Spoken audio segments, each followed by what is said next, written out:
This is Adam Taxin talking with Daniel Greenfield, a.k.a. Sultan Knish, whose columns can be found at sultanknish.blogspot.com.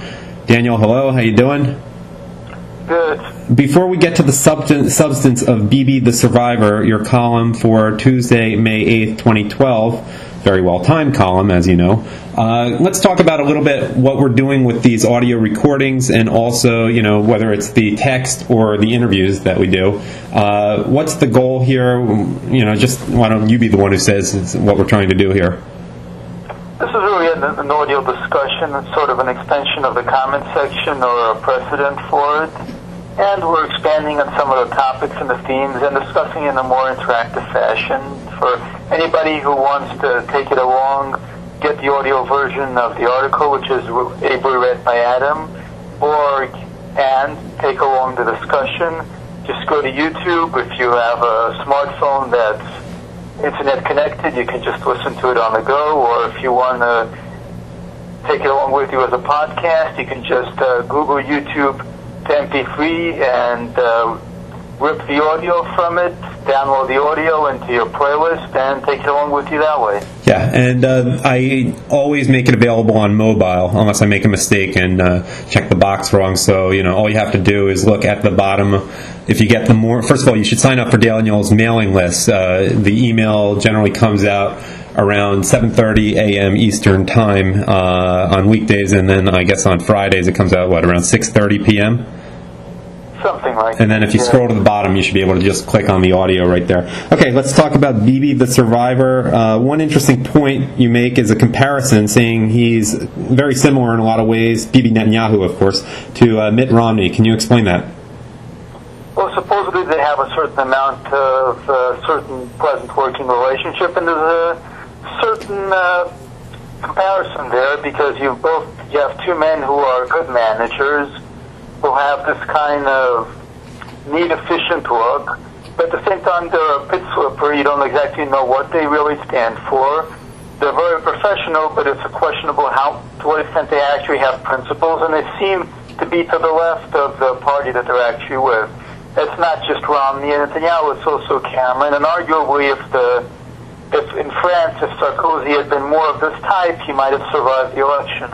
Now, one thing to note, which is not in your column, is Netanyahu generally is a little bit more favorable to American audiences because he speaks English so well. That's to be expected because he grew up for so many years here, and so that makes him a little more favorable. But Israelis, to whom that's no big advantage, are a little bit more cynical about him. Explain why that is.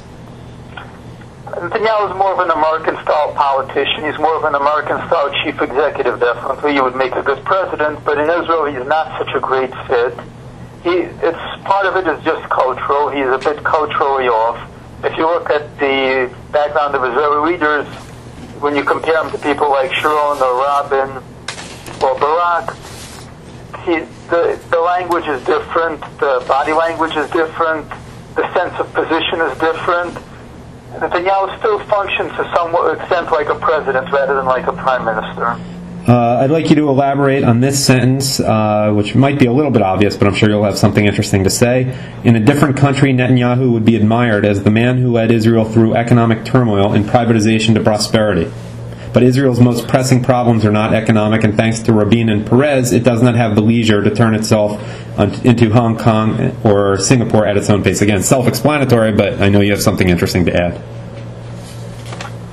Well, Israel is in a somewhat different situation. In the United States and Europe, the main crisis is economics.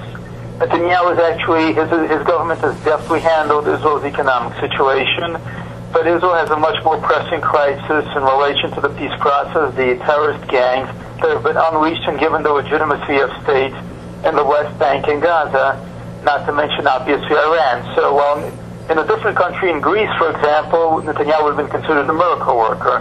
In Israel, they'll display second fiddle with the various petty domestic concerns and the big problem of Islamic terrorism and the Islamic nuclear bomb. I have a final question, and that is, there's been some news in the last 24 hours about Netanyahu making a coalition with Kadima. Can you just talk a little bit about that specifically, because it's not actually in your column, though it may have inspired your column? The column was actually written in response to that. Okay.